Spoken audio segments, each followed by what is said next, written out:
Hello everyone, and welcome. Today we are talking all about knee pain, and we're going to be talking specifically about pain in the front of the knee, which sometimes gets referred to as patellar tendonitis, or sometimes this will get called runner's knee or jumper's knee.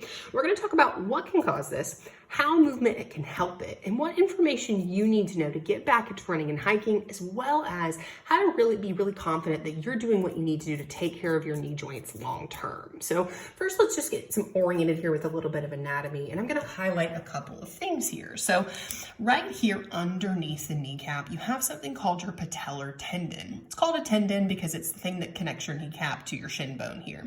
And what can happen is that this tendon can become irritated, right? Now, if you look at the research 10 years ago, 20 years ago at this point, what a lot of people were told is, oh, hey, if you're having knee pain here, that means that the kneecap is wearing down.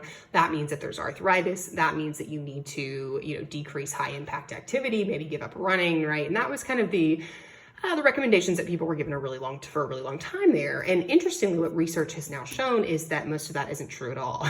So what current research shows, and this is really what I want to make sure that you have a good understanding of so you know what options that you have, is that if someone is having irritation here in the tendon or even in just the front of the knee, what it's often about is a kind of an issue of too much too soon after too little for too long, right? And the reason that's important is because often this type of knee pain gets kicked up when someone's ramping up activity. So maybe they're increasing their mileage, maybe you are starting to do a lot of hiking more than normal, you move to an apartment that's on the 8th floor and you start having way more stairs than you need to do, right?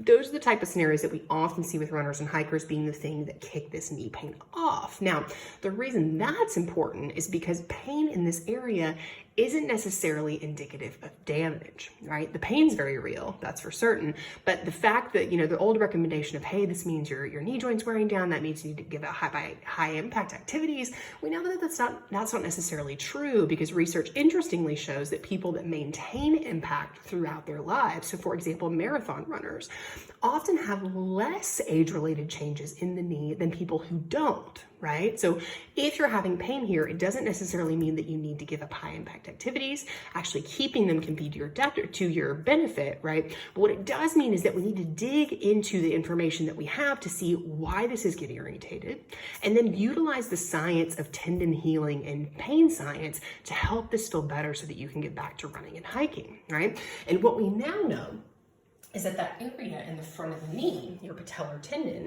can heal with exercise, okay? So here I've got a picture of a tendon for you. And what I want you to notice is that this tendon is composed of collagen fibers, okay? Now, the reason that's important is because research shows that these collagen fibers can change with resistance training. That means the pain of your tendon can change, the health of your tendon can change, the injury risk of your tendon can change and improve with the right resistance training, okay? So if you've been told that your only options are rest, ice, time off, injection surgery, I'm here to let you know that you have so many other options to get back to running and hiking. So let's talk about how exercise can be used to help facilitate a decrease of pain here, as well as a healing response in this area. So first, let's talk about some simple adjustments that can be made to reduce the amount of pain. And this is one of the reasons why it's really important to work with someone that is familiar with these concepts, because these are some really simple tools that you can use.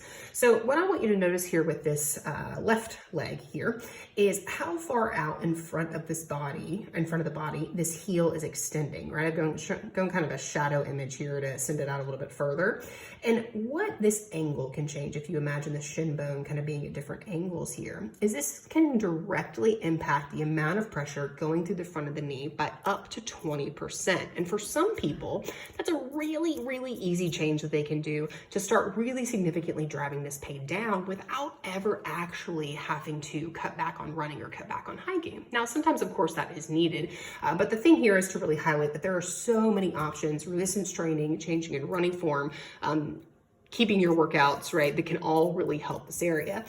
Now, another thing is using resistance training to directly strengthen the tendon in through the front of the knee, right? Now, this varies from person to person in terms of how often this needs to be done and with what resistance, and that's really custom, and that's what I do with my one-on-one clients is help people develop those programs. But what research does show is that using resistance training in the right way can start to facilitate a response here where this pain starts to decrease, right?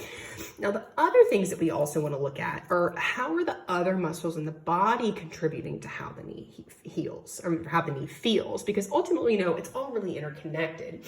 And research shows that strengthening the outer areas of the hip can reduce knee pain as well, right?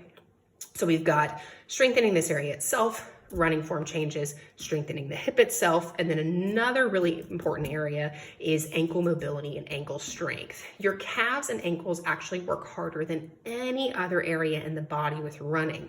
Now, the reason that's important is because if these areas aren't giving you the support that you need, it's really common that the knees kind of bear the brunt of that.